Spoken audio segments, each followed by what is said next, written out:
안녕하십니까. 2021년 크립 애니얼 컨퍼런스 개막식 진행을 맡은 한국생명공학연구원 연구전략본부장 이규선입니다.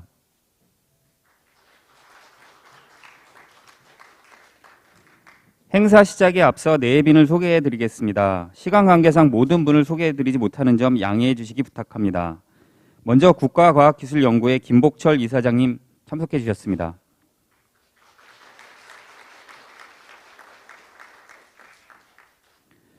한국생명공학연구원 김장성 원장님이십니다.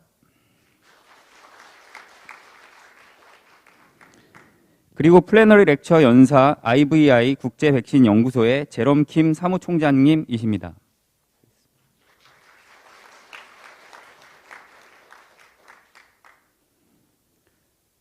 크립 애니얼 컨퍼런스는 국내외 연구진 간의 소통과 온라인 오프라인상의 교류, 협업 등의 개방형 협력을 통해 생명과학 분야 연구개발의 수월성 확보와 융합연구의 활성화, 그간의 노력과 결실을 공유하고자 마련한 연례 학술 행사로서 앞으로도 매년 꾸준히 국내 산학연병의 구심점과 협력의 장이 될 수 있기를 기원합니다. 오늘 행사 전체 순서를 말씀드리면 개회사 및 축사, 그리고 플래너리 렉처의 이후 오후에는 패러럴 세션으로 차세대 백신과 치료제, 그리고 탄소 중립 2개의 학술 발표 온오프라인으로 진행이 됩니다. 이 밖에도 본 행사 홈페이지에 게재되어 있는 2021년도 한국생명공학연구원의 주요 연구 성과 영상과 내일 오전 10시에 예정되어 있는 감염병 공조 국제협력 네트워크인 글로 PIDR 특별 세션에도 많은 참여와 시청 부탁드리겠습니다. 자세한 일정 연사 연재는 학술행사 전용 홈페이지와 초록집을 참고하여 주시기 바랍니다. 그러면 먼저 한국생명공학연구원 김장성 원장님의 개회사가 있겠습니다. 큰 박수로 맞이해 주시기 바랍니다.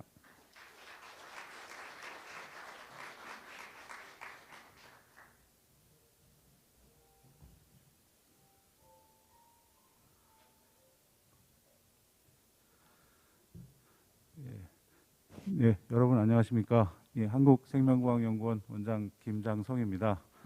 먼저 이렇게 오늘 여러분들을 모시고 2021년 크립 애니얼 컨퍼런스를 개최하게 되어서 매우 기쁘게 생각을 합니다. 사실은 오늘 이렇게 날씨가 매우 추운데 이런 추운 날씨에도 불구하고 먼 거리를 와주신 우리 국가과학기술연구회 김복철 이사장님, 그리고 기조 강연을 맡아주신 국제 백신 연구소의 제롬 킴 사무총장님, 그리고 국내외 많은 내외 귀빈 여러분, 그리고 대한민국 생명과학계를 대표할 만한 그런 역량을 가진 많은 연자분들께 다시 한번 감사의 말씀을 좀 드리겠습니다. 사실 이 크립 애니얼 컨퍼런스는 올해 3회째를 맡고 있는데요. 처음에 시작은 우리가 올 한 해 동안에 열심히 준비한 그런 연구 성과들을 또 자랑스럽게 여러분들을 모시고 발표를 하고, 그러면서 또 이제 내 외부의 많은 과학자들끼리 서로 만나고 소통하고 함으로써 산업 영역의 여러 가지 협력에 그런 물꼬를 틀 수 있는 새로운 연구개발 협력의 장을 만들어 보고자 시작을 했습니다. 앞으로 이 행사가 잘 정착이 돼서 좋은 성과를 내는 그런 플랫폼으로 정착이 되기를 바라겠습니다. 사실은 올해는 이제 굉장히 감염병 때문에 굉장히 많은 어려움들이 있었는데요. 오늘 이 컨퍼런스는 다행히 사회적 거리두기 단계가 좀 완화돼서 단계적으로 일상으로 회복되는 그런 과정에서 이런 컨퍼런스가 열리게 돼서 사실은 여기 온라인으로 주로 행사를 하다가 오프라인에서도 여러분들을 모시고 행사를 하게 돼서 매우 뜻깊게 생각을 합니다. 앞으로 오늘 세션은 크게 제롬 킴 사무총장님께서 백신에 관한 얘기를 해주시고, 그 이후에는 감염병에 관한 그런 세션과 탄소 중립에 관한 그런 두 가지 세션으로 준비가 되어 있습니다. 그리고 오늘뿐만 아니라 내일에는 우리가 감염병 국제 공조 네트워크인 글로피드R에 관한 현재 현황들을 설명을 드리고, 우리 올해 연구소에서 발생한 여러 가지 이제 연구 성과, 그리고 우리가 주도적으로 추진하는 크립의 그러니까 기술사업화 성과들을 다 모아서 내일까지 이제 진행이 되니까요. 여러분께서도 많이 참여를 하셔서 의미 있는 그런 교류 협력의 시간들을 만들어 가셨으면 좋겠습니다. 다시 한번 오늘 크립 애니얼 컨퍼런스에 참석해 주셔서 감사하다는 말씀드리고요.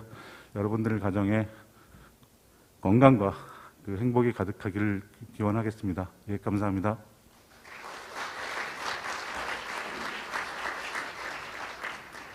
예, 감사합니다. 다음은 국가과학기술연구회 김복철 이사장님께서 오늘 학술 행사를 위해 축사를 해주시겠습니다. 큰 박수 부탁드리겠습니다.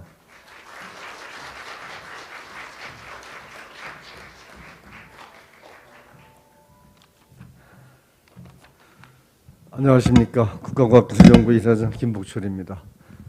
저는 이 바로 건너편 앞동네에서 한 30년 넘게 지내다가 요즘 들어서 이제 아주 좀 가깝긴 한데 뭐 멀지는 않습니다.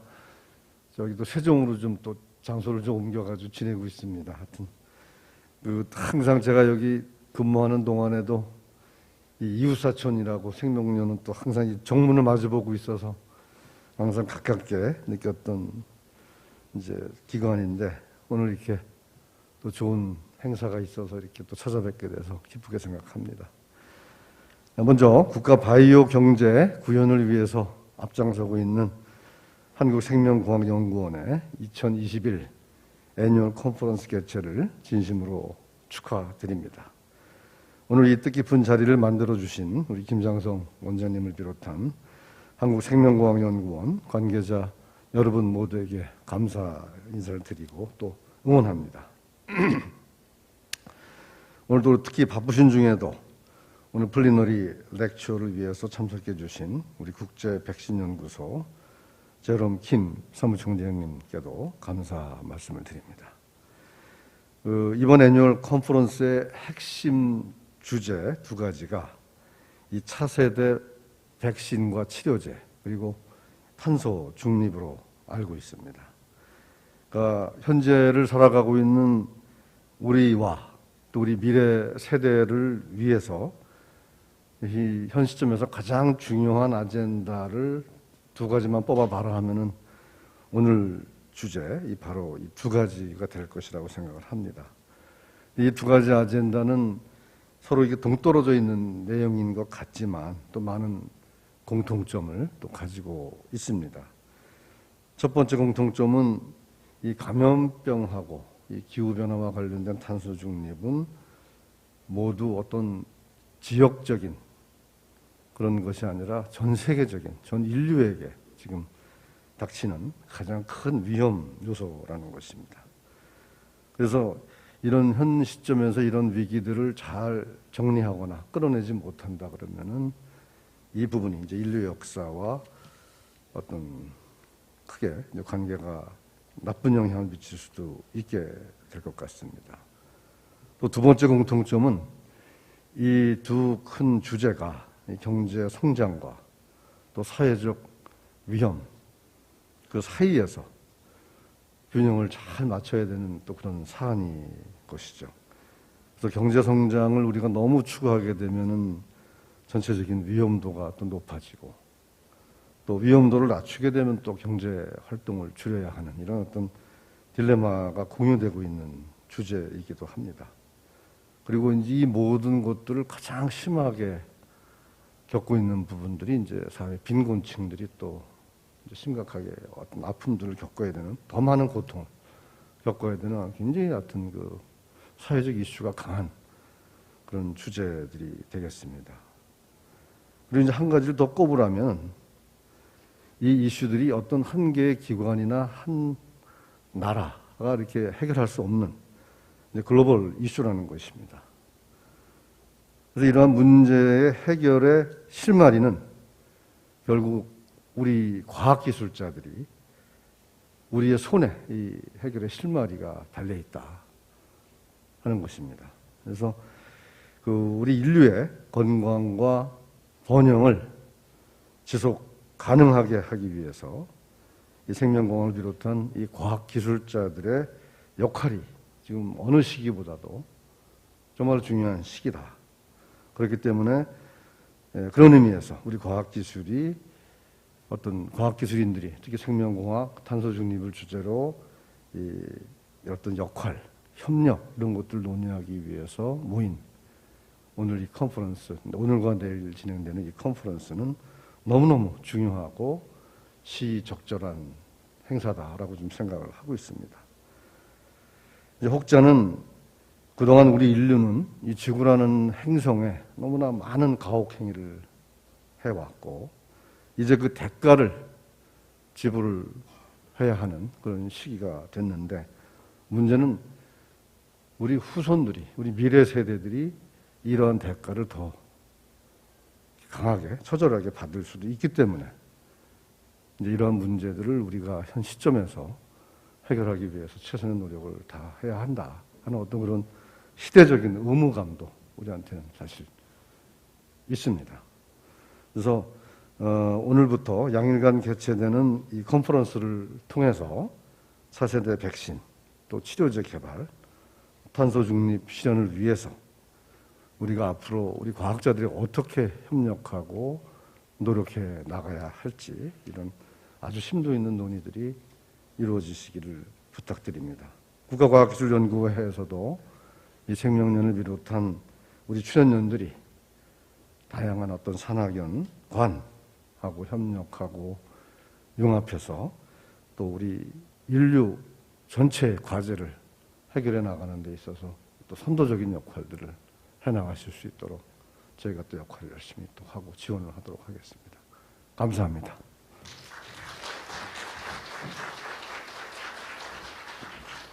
예, 감사합니다. 김복철 이사장님께 다시 한번 감사의 박수를 부탁드리겠습니다.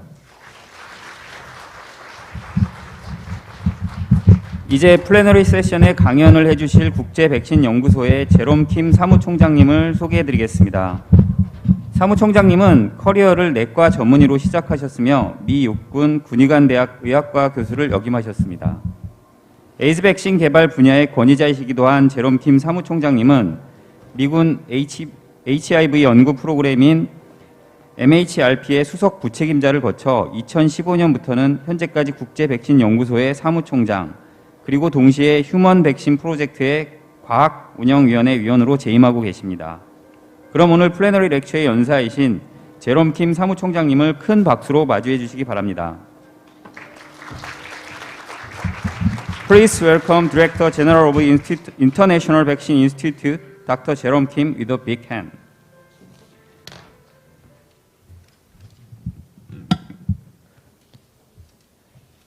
안녕하십니까.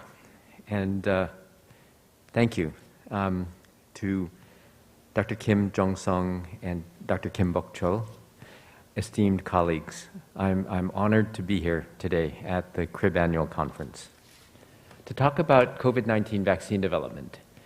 And really this is a reflection on 2 years of living through the COVID pandemic. These are disclosures.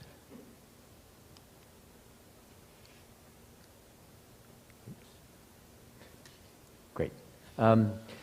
So this is a map of the world, and I think during the COVID pandemic we've all become used to looking at these maps of the world. I think most importantly this map shows us what level of vaccination countries have achieved. So this is the number of doses per 100 people.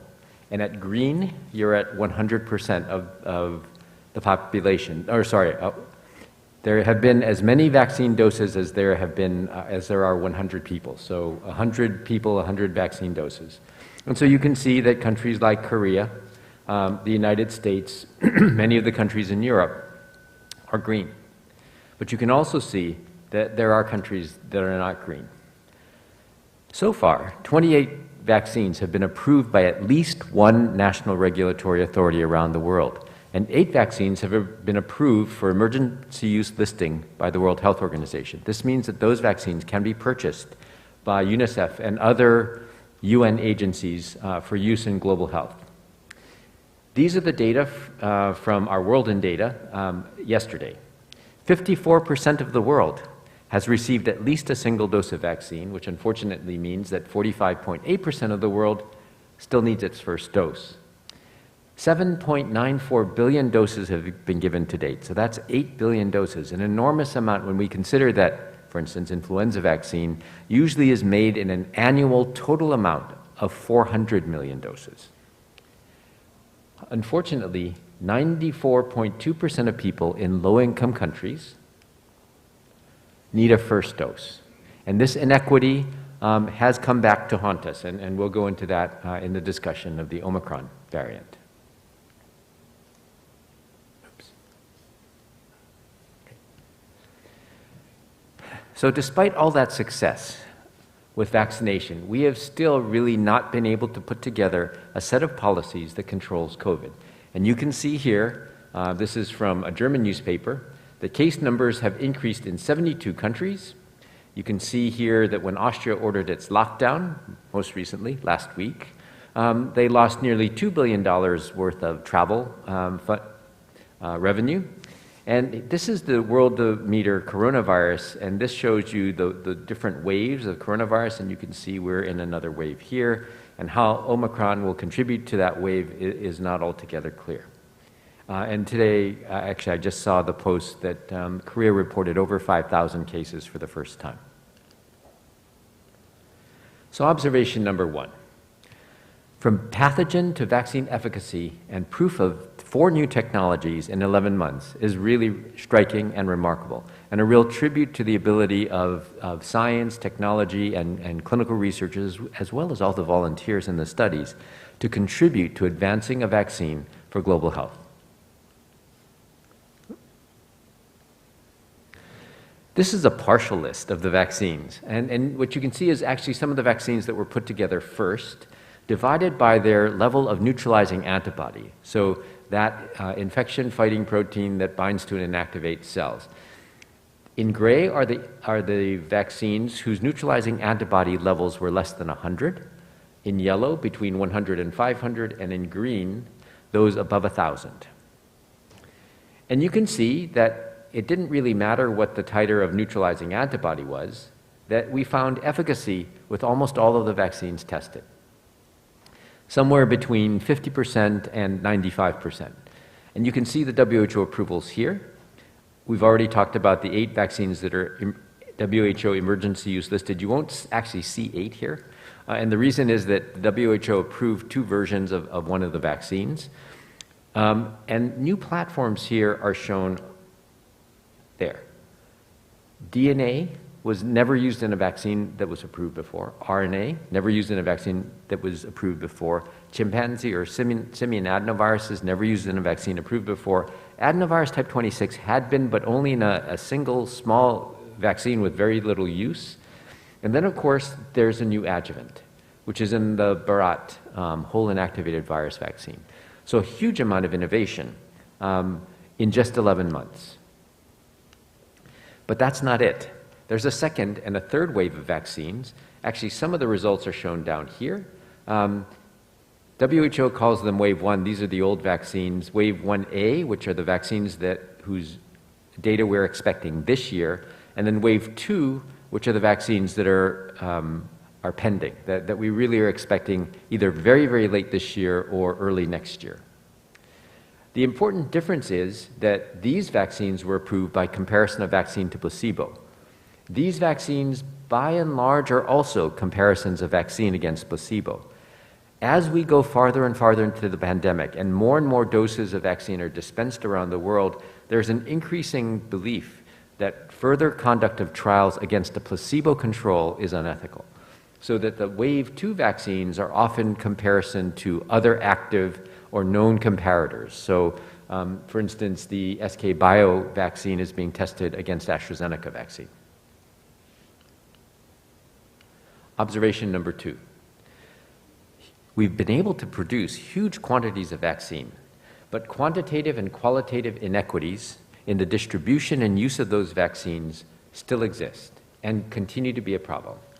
Oops. So the companies told the UNICEF in the beginning of the year that they thought they'd be able to make 12.6 billion doses by the end of 2021.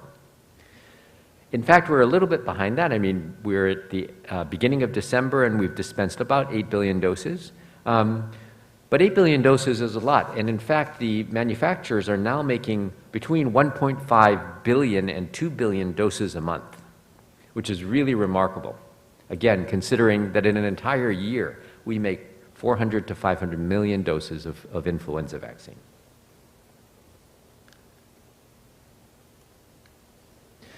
But the reality is a little bit different. 21 billion doses have been secured globally. Almost 8 billion doses have been given, but you can see in gray the vaccine committed to COVAX, which is a global entity designed to distribute vaccine to all countries that have signed up for COVAX. And then in light red, the upper middle and higher income countries, and you can see that disproportionately the vaccine has gone to high and upper middle income countries over lower middle income countries and low income countries. And you can actually see that better here. High-income countries, actually, you can see the disparity in the type of vaccine. So high-income countries tended to get the viral vector vaccines or mRNA vaccines. Low-income and lower middle-income countries may have gotten some viral vector vaccines, or they've gotten a lot more of the Chinese whole inactivated virus vaccines. Again, it's a cost question, and also the fact that the Chinese companies have been successful in selling these vaccines to countries around the world, particularly low and middle income countries. Now, all of the vaccines that are listed here have been approved by WHO, so they're all emergency use listed. But there's a persistent belief that there is a qualitative difference between the mRNA vaccines used in high-income and upper-middle-income countries and the whole inactivated vaccines that are used predominantly in this band of countries here. And whether that's true or not, we'll actually show some data on effectiveness, but there is a very consistent belief and a belief in many of the countries that they need to secure better vaccines. This is another way to look at it.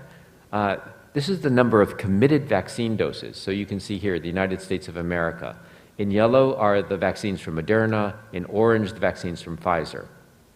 And you can see that the United States has put in an agreement for 3.2 billion doses. Now remember, the population of the United States is 300 million.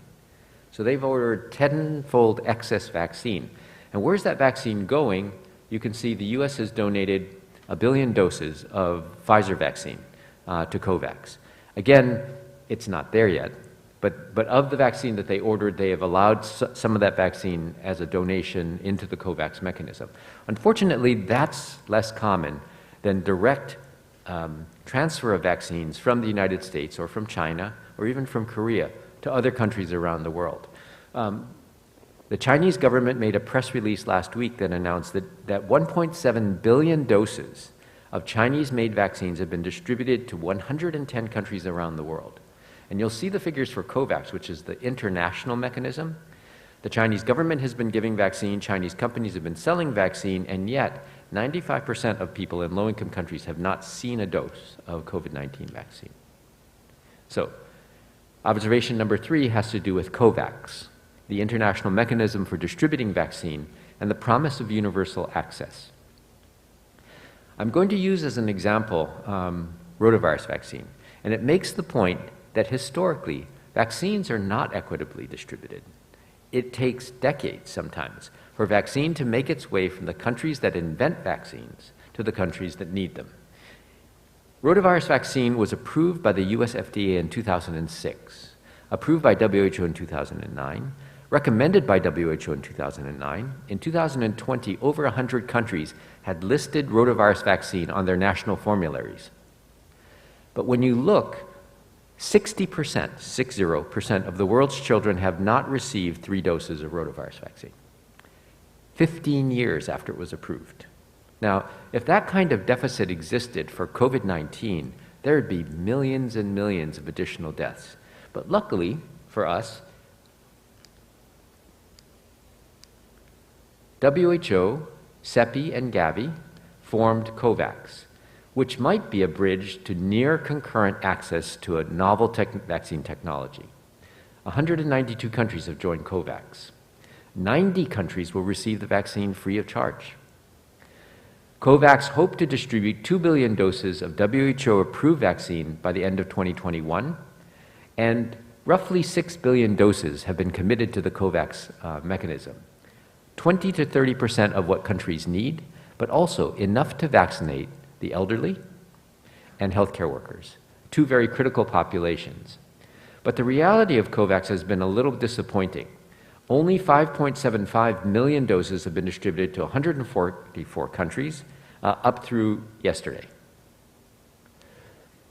This is a bit short of the 2 billion doses that COVAX hoped to distribute.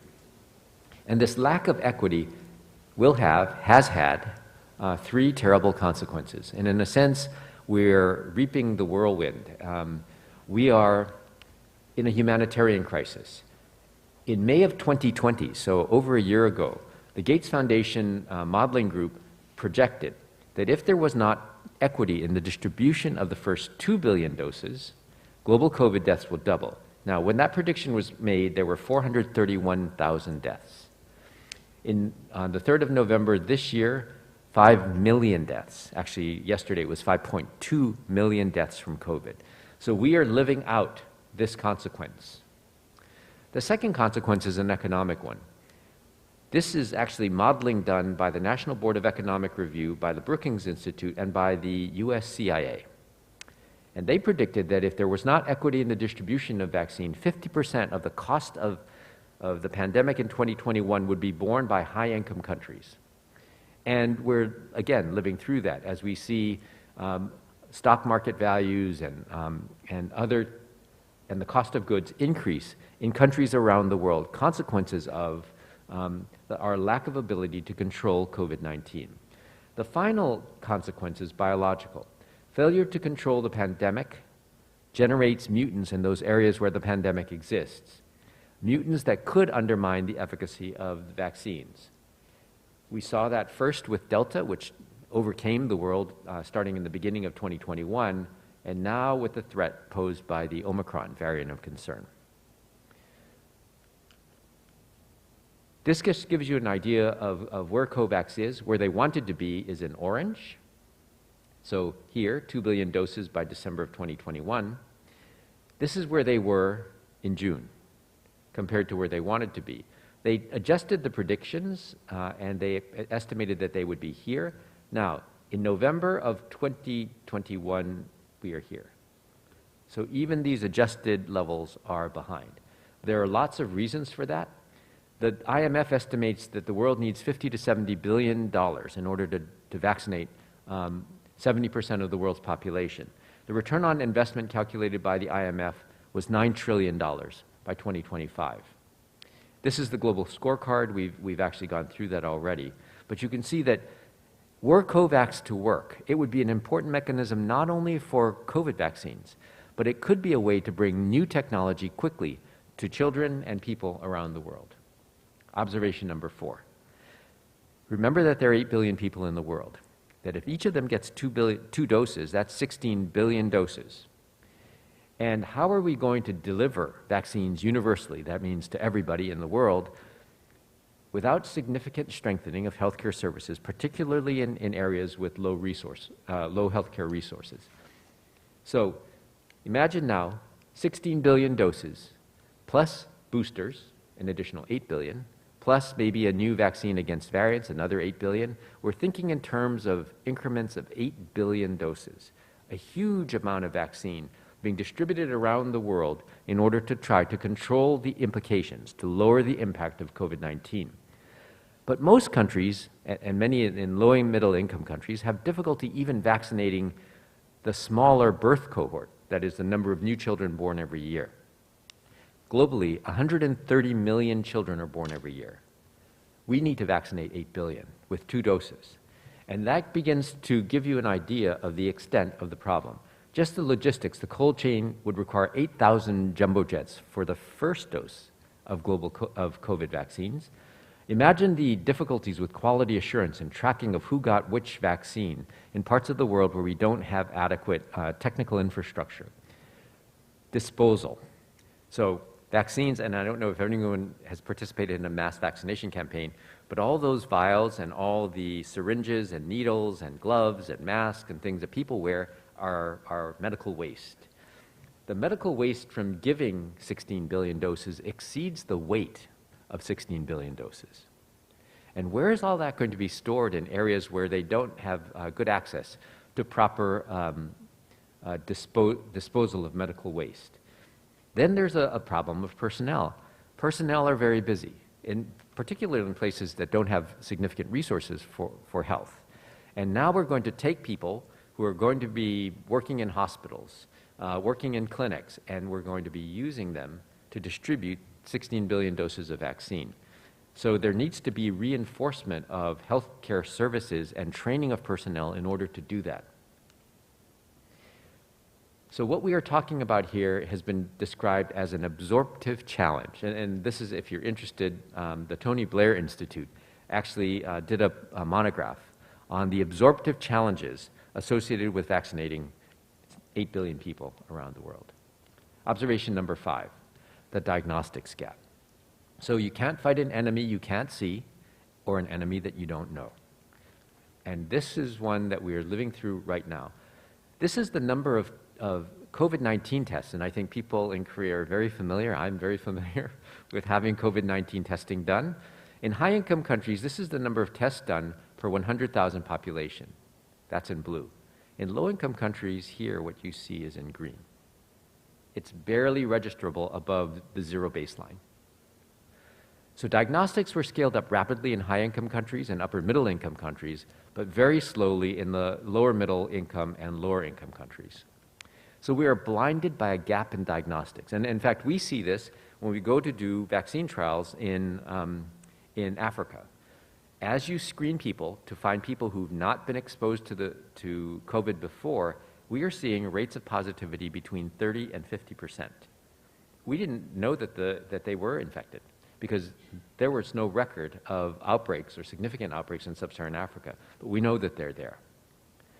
The other part is a lack of the ability to sequence, do whole genome sequencing of viruses.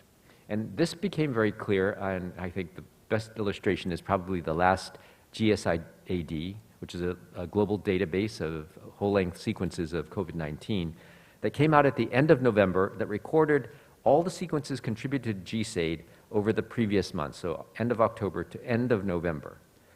161,000 whole genome sequences were contributed by Europe, 50,000 by North America, 200 for sub-Saharan Africa.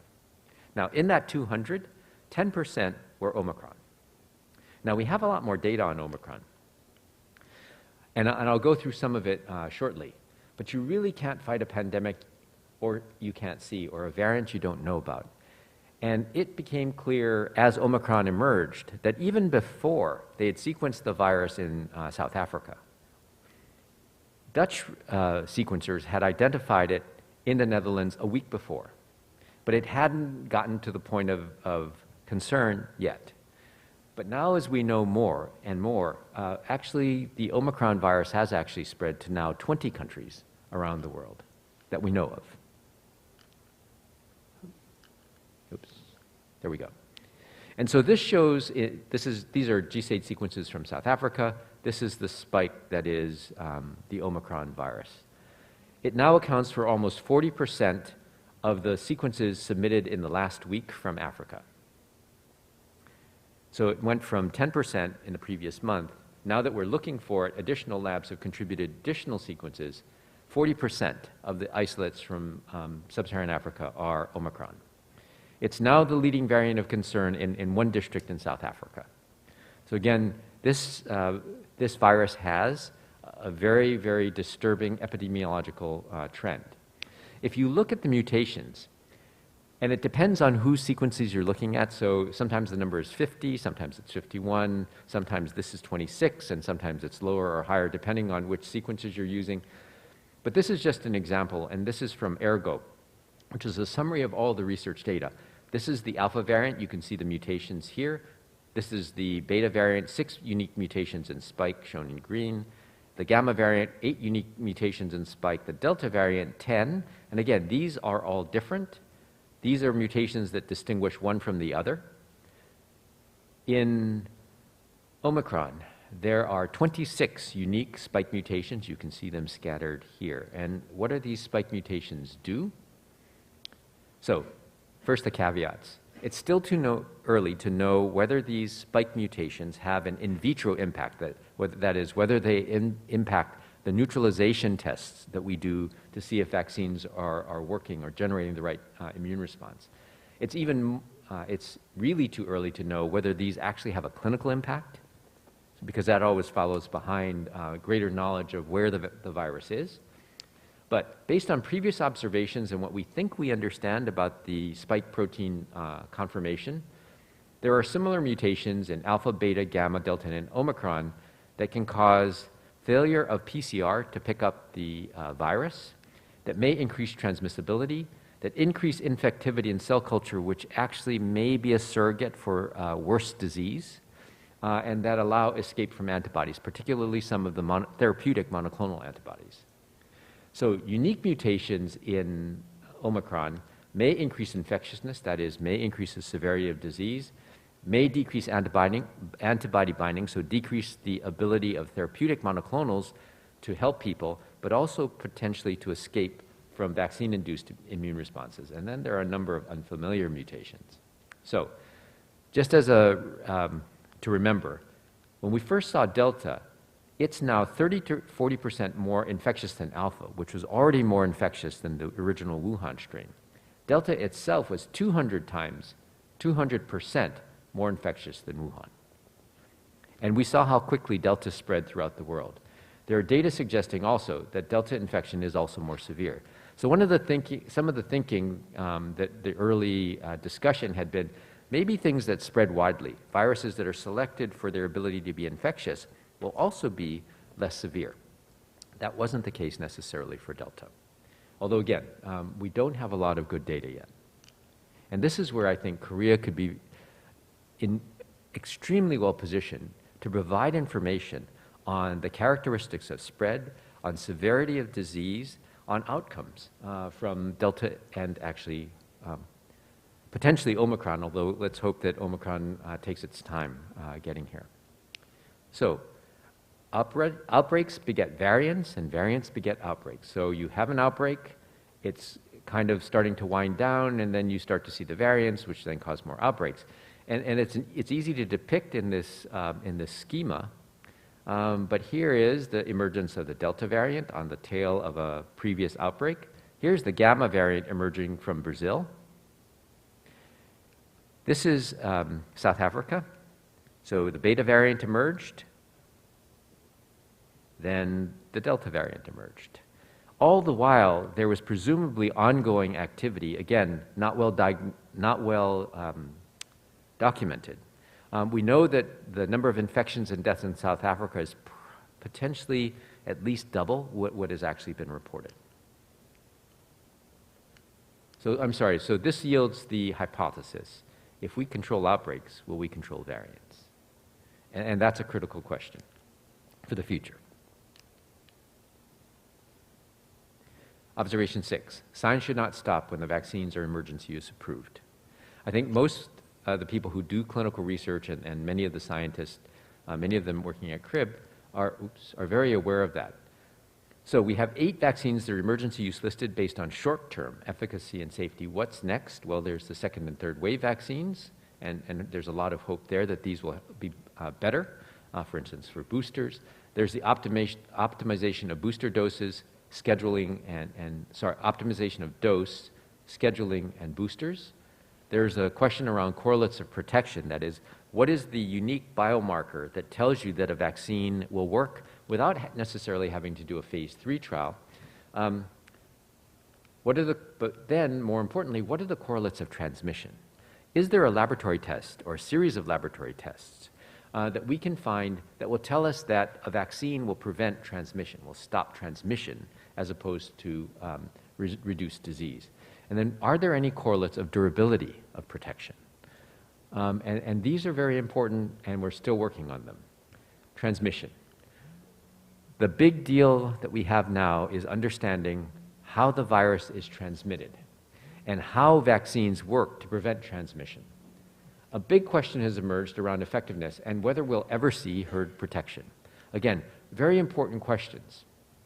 We also need better, faster, and cheaper diagnostics and surveillance for mutations, if anything, to strengthen those parts of the world that don't have adequate diagnostics and aren't doing enough sequencing for us to really be on top of the mutations that are developing and emerging and threatening what recovery we have from the initial COVID pandemic. And then, of course, longer-term safety and follow-up.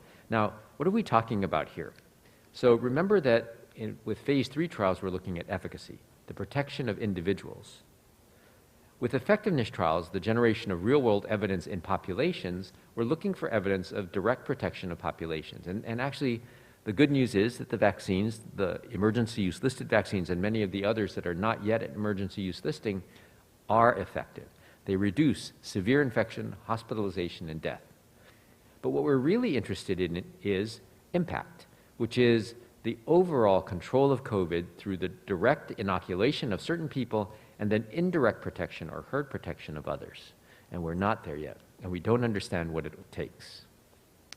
So this gets to the idea that why optimizing dose might be important, even now that we've gotten vaccines that work. This is data from the original AstraZeneca trial, and LD means low dose, followed by at least a month later, but sometimes shorter, sometimes longer, by a full dose. So half dose, full dose, versus full dose, full dose. With people who accidentally got a half dose first, followed by a full dose, efficacy was 90%. If you looked at all the people who got 2 full doses at least a month apart, efficacy was 60%. Why is it that giving a low dose first followed by a high dose gives you higher efficacy? It turns out that the immune system sometimes prefers a smaller dose first, and that the larger dose reminds the immune system that there are bad things out there, and so immune responses, neutralizing antibody, other functional antibody, and T-cell mediated immune responses may be stronger after a low dose followed by a high dose.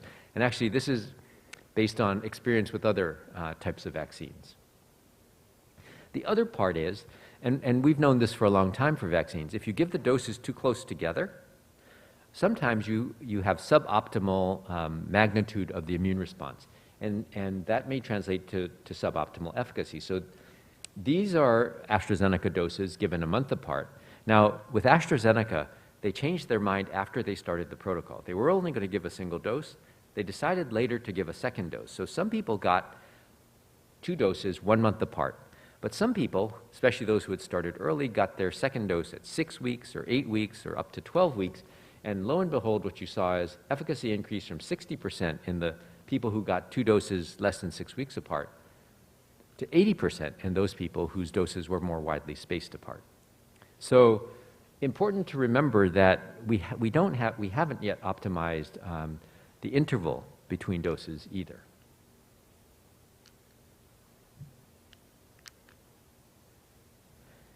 Boosters. So this is AstraZeneca and Pfizer, although data exists for other vaccines as well now. If you give AstraZeneca and AstraZeneca, you have a neutralizing antibody level of 1,392. If you give AstraZeneca followed by Pfizer, you have a level of 12,906. So a really significant increase in titer. If you give 2 Pfizer doses, it's almost the same, 14,080, within the range of variation. If you gave the Pfizer first, followed by AstraZeneca, your titer was half. Now again, this study was too small to show statistically meaningful differences, but it gets to the idea that sometimes the order of vaccines matters.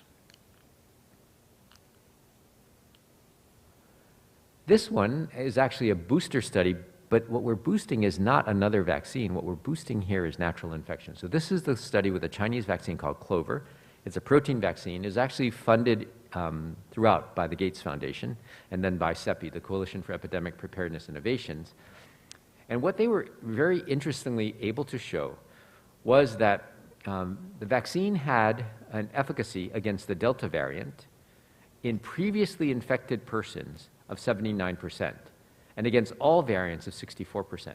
So vaccination of infected infection by itself, previous infection, had an efficacy of about 70%. When you added on a vaccine against all comers, all different variants, you had an additional 64% efficacy. So as we're thinking that there are, for instance, 30 or 50% of people in African countries who've been previously infected, the thinking should not be, let's not vaccinate them. We can offer them substantially greater protection by offering them vaccination with a safe and efficacious vaccine. So this gets to the idea of who else needs to be vaccinated. Are we going to, as we're doing mass vaccination programs, screen people to see whether or not they've been previously infected? No. We're going to go out there and vaccinate everybody. And this is, and it tells you that really that may be beneficial for everybody. And just the disclosure here that IVI does work with Clover, but we're actually not doing this study. We're doing a household transmission study in people who have already received the Clover vaccine in the Philippines. It's one thing to increase neutralizing antibody levels. It's another to know whether the vaccine actually has an impact on infections. And in fact, so this is data from Israel in people who've received a booster. And you can see this is the full reduction in confirmed infection rates after a booster vaccination. So as you get out 10 days from the initial boost, from the first booster vaccination, you start to see increasing levels of protection against infection. So some evidence that at least in Israel, that boosters actually do impact rates of vaccination. So is there a booster in your future? Will it be mixed, matched, or not done at all? So if we match vaccines, so we call that homologous boosting, we know that it increases neutralizing antibody levels. And it doesn't matter if it's AstraZeneca and AstraZeneca, or Janssen and Janssen, or Pfizer and Pfizer. It does increase neutralizing antibodies substantially. Heterologous, again, you see significant increases. If you, for instance, and I'll use Janssen. People who got a single dose of Janssen followed by Moderna had a nearly 10-fold increase in neutralizing antibody titers. So again, mixing and matching actually does have some benefits. But if you got 2 doses of Pfizer, you did even better. So homologous doses actually give you higher neutralizing antibody levels. The important thing about heterologous boosting is that maybe using 2 different vaccines allow you to stimulate slightly different parts of the immune system. And again, immunologists, like my wife, will tell you that that may be a very good thing, because certain parts of the immune system may have memory for different types, different parts of the COVID-19 virus, but potentially giving you better cross-protection. But again, all of that is speculation, and we don't have actual proof of it yet in human clinical trials. Big question around whether effectiveness is waning. So I had a discussion with actually an old medical school classmate of mine who used to work for the US FDA. And it wasn't really a disagreement, but their very strong belief is that if you look at well-designed studies, and there are a few that have a total of, I think, 17 million participants, done very well and controlled very well, looking over time in the United States, effectiveness is not waning. It goes down a little bit, but not enough to be statistically relevant. Other data from smaller studies and from other countries, some of it they can consider to be statistically compromised, does suggest, in fact, that effectiveness is waning, sometimes significantly. So it's important as we look at effectiveness data to consider this point very clearly. Is effectiveness really decreasing? If you look at some of the people who've been hospitalized in Korea after vaccination, many of them were vaccinated, they're older, so one potential confounder, but they were vaccinated earlier in the year, and now they're developing infections that require hospitalization. So again, we really have to look carefully at effectiveness data, and Korea probably has one of the best databases because of the accuracy and completeness of vaccination and the ability to know who's been exposed, to track them, and to recognize actual infection. So again, this is something where analysis of some of the data that are in Korea could be really helpful and should be published. Does decreasing effectiveness imply waning immune responses? So again, this was an argument made in the beginning. We're starting to see decreased immune effectiveness, but at the same time, the variants switched from alpha to delta, and delta is a little bit more difficult to neutralize. Leading to the big question, should we vaccinate everyone before we give boosters to people who don't have an indication for boosters, the immune compromised or the elderly? And again, that is the big question. But it's increasingly becoming moot because as we're making 2 billion doses a year, we will probably eventually be able to achieve 70% vaccination of the world's population. It's estimated by Q3 of 2022, which if we do is a really remarkable event. So, immune correlates of protection.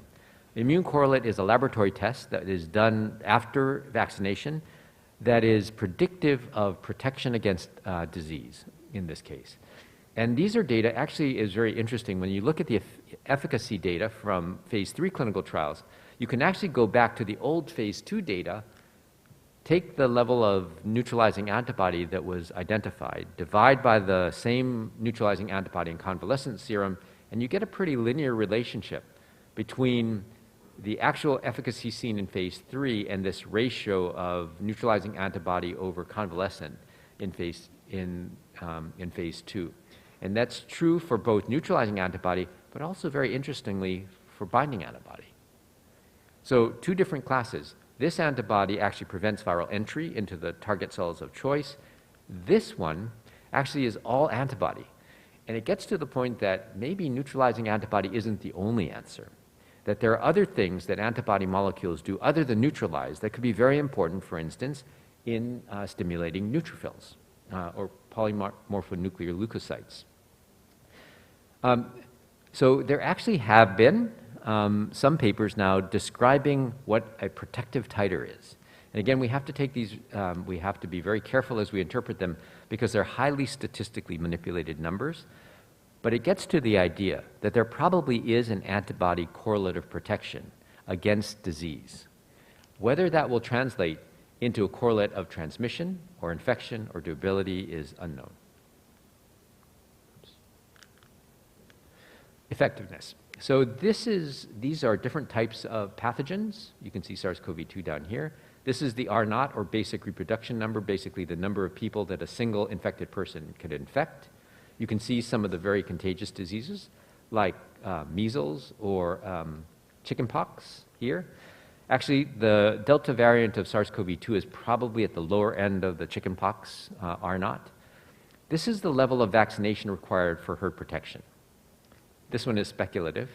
But you can see that for some diseases, including measles, sometimes you need effectiveness in the, herd immunity at the level of 95% of the population in order to see herd protection. And this is with vaccine efficacies of 94%. So again, just to give you an idea that it's not necessarily a linear relationship between efficacy and effectiveness and herd immunity. And why is that important? Well, these are the efficacy of different COVID vaccines vary from 50% to 95%.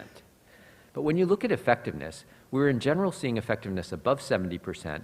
And when you look at the worst outcomes, intensive care units and death, effectiveness tends to be in the 85 to 95% range for most of the vaccines. So again, the EUL, the WHO approved vaccines, all have a good track record of effectiveness against COVID, against all the variants until Omicron, and we just don't have data on Omicron yet. So observation 7, a comprehensive approach to COVID-19 prevention and control. Someone, I forget which magazine, has declared 2021 to be the year of the vaccine. I think it's actually important to recognize that vaccines are only one weapon, a very important weapon in the fight against COVID, but in fact, what we really need is to think about this as a comprehensive set of solutions. So comprehensive programs of disease control. So we know that vaccination, monoclonal antibodies, and antivirals reduce disease. This in people who haven't been infected, these in people who have been infected. But these reduce disease. What we really want to do is reduce transmission. What do we have right now that reduces transmission? Well, we know that these things do. Masks, distance, and vaccination. After infection, after a person has been infected, potentially vaccination could impact this because some of the vaccines, and actually only 2 of them right now, have been shown to have an impact on infection itself, decreasing the risk of infection as opposed to disease. Now, if you decrease the risk of infection by 50%, then theoretically the virus will spread less well. But again, these data are data that really need additional information and additional studies. With vaccination, sometimes we see a shorter period of viral positivity, so that is the PCR positivity in the nose and throat is present for a shorter period of time. So again, a consequence of stronger immune responses against the virus. Whether this impacts herd immunity, again, is unknown, although Korea is now effectively vaccinated over 90% of its population, and we are seeing continued outbreaks. Then the other question is, if we gave people monoclonal antibodies or antivirals, would we decrease their transmissibility of infection? In theory, yes, but in fact, we're not altogether sure, leading us to the old test, trace, isolate, and treat. And I know that there have been some changes potentially in the way Korea's handling the treatments, and again, it'll be important to follow up this information with actual data. Observation 8, who's in charge? Okay. In a crisis, you need leadership. And who's really been the leader globally in this pandemic crisis? Has it been WHO? Has it been CEPI? Has it been Gavi? But can anybody point to a individual, person, organization that is in charge, that has been given funding, responsibility, and accountability to handle the end-to-end response to this pandemic? And the answer, I think, is no. Can we defeat this global pandemic without a global responsibility and accountability? So if you look around the world, there are multiple requests for funding, there are multiple organizations offering funding, there are multiple sources of loans.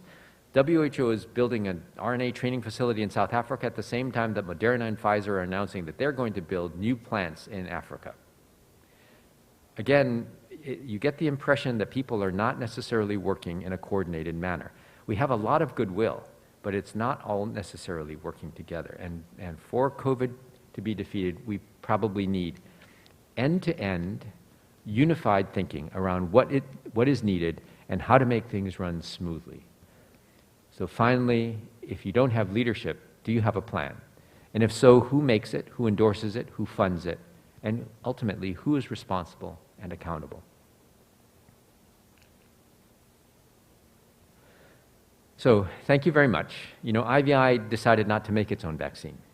What we decided is to work with other organizations to do what IVI can do to help in the laboratory, in the clinic, or with capacity building. And right now, the companies that we've worked with have committed about 1.2 billion doses to COVAX. And I think that was our contribution. We don't have our own vaccine, but we're helping others get vaccine into the global mechanism. Thank you.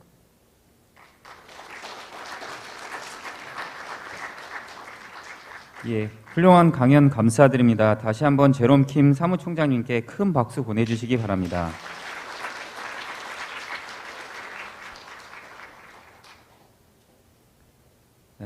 Jerome Kim, since we have some time for the Q&A. 사무총장님의 강연에 대한 질의응답 전에 홈페이지를 통해 접수된 사전 질의 하나를 여쭤보려고 합니다. Dr. Kim, before the Q&A, I would like to ask your question based on the comment left on the web real times.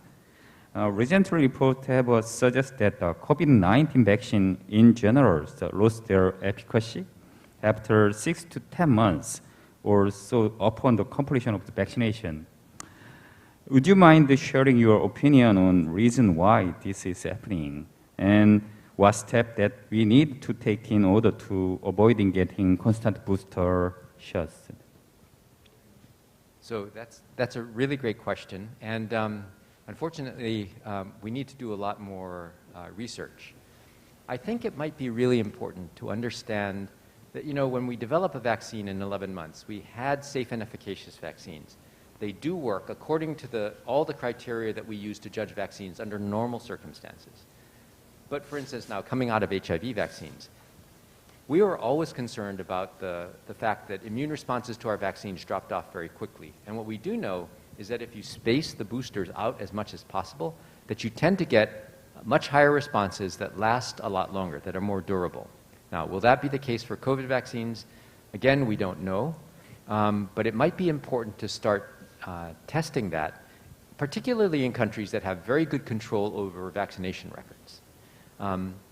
The second part is, you know, what immune responses need to to correlate with that durability or magnitude of the immune response. You know, we, again, push this through very quickly. Do we know about T follicular helper cells? Have we looked in lymph nodes? Do we know what will generate long-lived memory B cells in the bone marrow? In order to do this, we need to do some very but from a clinical perspective, experimental medicine studies. So when we were doing HIV vaccine studies, we were sampling mucosa. We got volunteers who were consent to be vaccinated experimentally, and then would have lymph node biopsies so that we could actually look, or have bone marrow biopsies, so that we could answer some of these critical questions. Do we know which protective antibody responses are generated by which vaccines? So, for instance, again, in HIV, we generate a series of monoclonal antibodies from people who are vaccinated, and we look at the lineages of those monoclonal antibodies. All this very important, very interesting, very basic science that can be done to help us understand, whether these, VH and VL lineages exist all over the world, or if they're unique to particular vaccines, or to responses to particular variants of the virus. Again, really interesting, really basic, but important now as we're looking at these vaccine-induced immune responses that appear to be dropping faster than we would anticipate. Again, actually we had data from one of the Chinese vaccines. If they gave the vaccine at 2 weeks, they had lower titer, two doses 2 weeks apart, they had lower titers than if they gave 2 doses 4 weeks apart. And now we have data from AstraZeneca, same thing. Were we giving the doses spaced too closely together? And again, these are questions that we haven't fully answered yet, but that actually may shed some important light on the way to induce the correct immune response. Yes, do you have any questions then okay.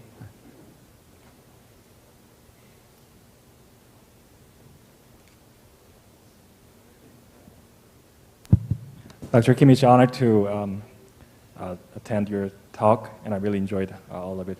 And I'm not the expert in vaccine research, but I have a question about, I want to ask your general opinion about one thing. So when I saw your data on the appearance of variants, Delta, Beta, and also Omicron recently, it looks to me that these variants are appearing in the countries with a lower vaccination rate overall. I guess South Africa has a lower than 20%, somewhere around 20% of the complete vaccination.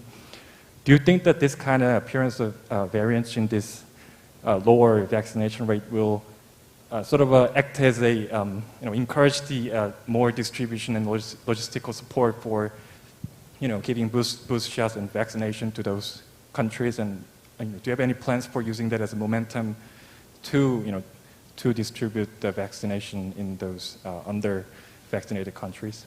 And the second question is that I saw a speculation that 2022 summer is sort of the time when we can expect, we can come back to sort of a normal. Do you think that it's, when do you expect that, we can finally get back to, a more sort of a normal situation after all? Thank you. Thank you. So unfortunately, I'm not, what we don't want to do is say, we told you so, when it comes to, vaccinating low-income countries. We have to make vaccines available, and hopefully with 2 billion doses being made a month, we will be able to vaccinate people in low-income countries. And hopefully at that point, we will also have convinced them that it will be a good thing for as many people as possible to be vaccinated. I think Dr. Fauci said, if you're not vaccinated, get vaccinated, and if you are vaccinated, get a booster. And then at the same time, masks, distance, and hygiene. So I think there's enough commitment now, and there is actually enough vaccine being made for us to vaccinate those other countries. The question will be around the boosters. So if we had trouble getting the initial set of vaccines out, we need 8 billion boosters. How quickly are we going to be able to roll that out? I think President Moon just said maybe every 6 months people in Korea may be vaccinated. If that's the case, then you're not thinking 8 billion doses a year, you're thinking 16 billion doses a year in booster shots for everyone in the world. And so we really are going to have to make sure that there isn't going to be an absorptive challenge. If I had 1 billion doses right now, could I go to Sub-Saharan Africa and say, here's the vaccine, and then 2 months from now it would all be used up and everyone would be vaccinated. I think what the Blair Institute is warning is that in fact the structures are not in place. There aren't enough personnel available to be able to do that. So there's a lot of work that we need to do in order to strengthen the ability of countries around the world to administer that vaccine. Let's see. The best way to think about it is the global birth cohort, 130 million. The number of people that we need to vaccinate now, 8 billion. Most of those countries really work hard to achieve 80 to 85% vaccination rates in the 130 million children in the birth cohort. Now imagine them having to stretch all those personnel out to 8 billion people. And that's the challenge that we'll face. So there's a lot of work to be done, but that work will have benefits. If we strengthen healthcare systems, as we strengthen the ability to dispose of medical waste or keep good records, then we're strengthening healthcare systems that ultimately will have a significant impact on people's lives. And maybe make vaccination for influenza, for instance, much more widespread. Or other vaccines that we know protect the elderly, pneumococcal conjugate vaccine, for instance. Again, much more readily accessible because the healthcare systems have been strengthened. So that was a great question. The second part is, do I think that by mid-2022 that we'll be back to normal? So I think, unfortunately, we can't predict that because the emergence of variants has been complicating.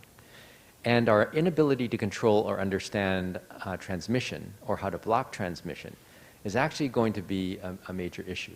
Potentially, for higher income countries that can afford the drugs, so molnupiravir was just approved by the FDA, although the efficacy dropped from 50% to 30%, not a great sign. Hopefully the Paxlovid, which is the Pfizer version, again oral, can be given to people to keep them out of the hospital. And in high-income countries, if you can keep people out of the hospital, you're really minimizing the impact of the virus infection itself. In the same way, some people have compared it, which is not altogether accurate analogy of the use of antivirals for influenza.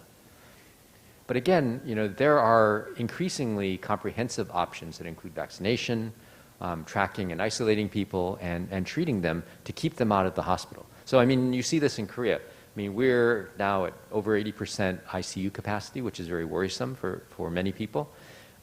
Maybe the availability of better medication to keep people out from progressing to hospitalization will allow the country to open up in spite of recording infections. So again, lots of work to do on the vaccination side, on understanding transmission, and on understanding how to block transmission. One of the questions that I've had is, we use antibody and vaccines to prevent certain types of other infectious diseases that occur in outbreaks. Could we try that here?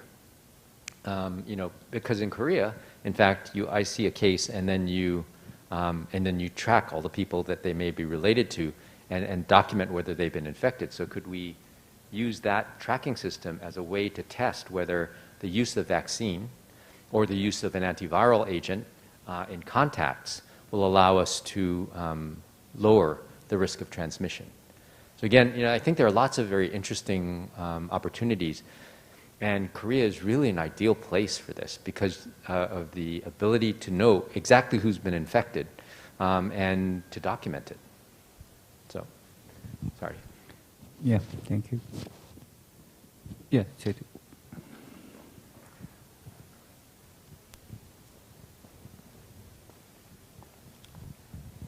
Thank you for your really impressive presentation.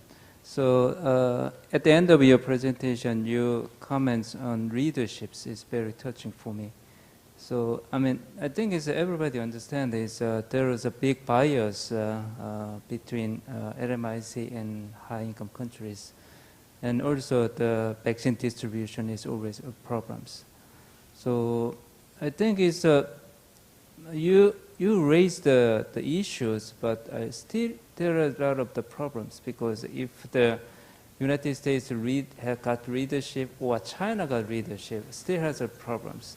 So I think there should be some mutual structure to manage or, give the leadership about that several issues.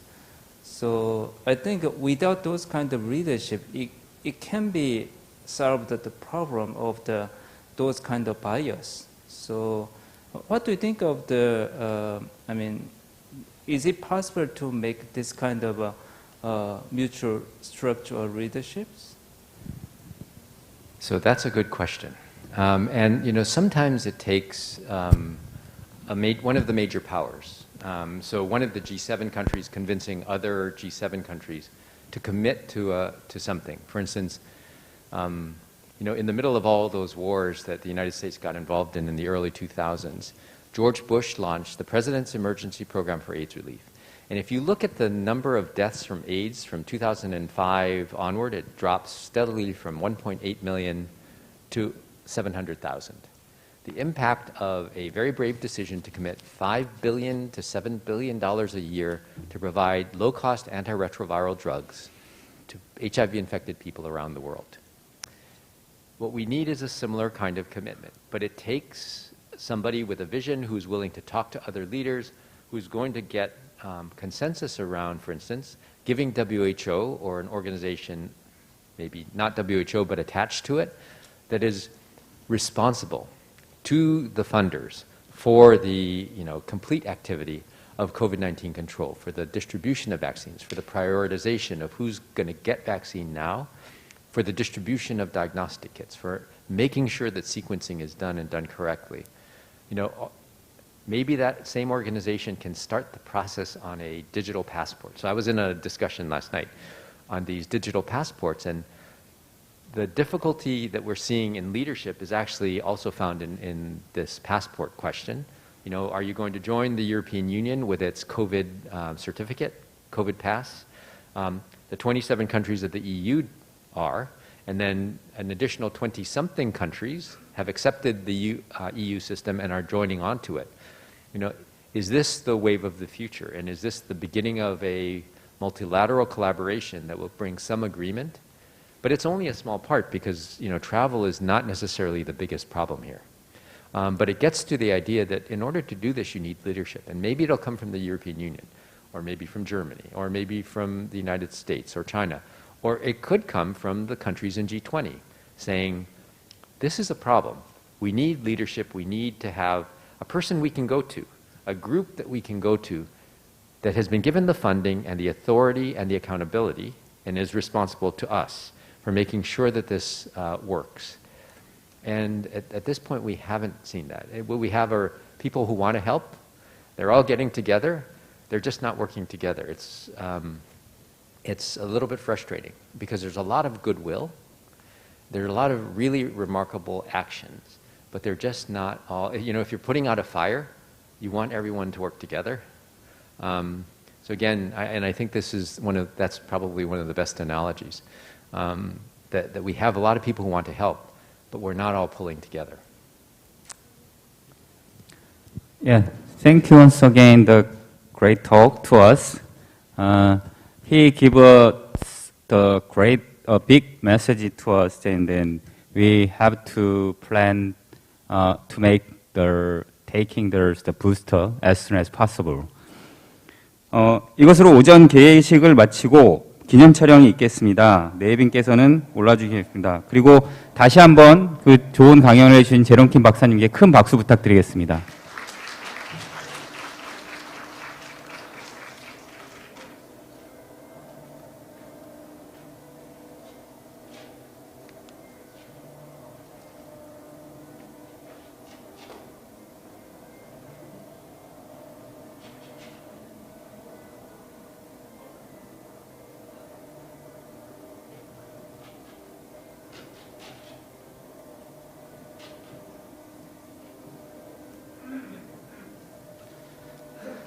참여해주신 내빈 여러분께서는 사진 촬영을 위해서 단상으로 올라주시기 바랍니다.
네, 감사합니다. 이것으로 오전 개회식을 마치겠습니다.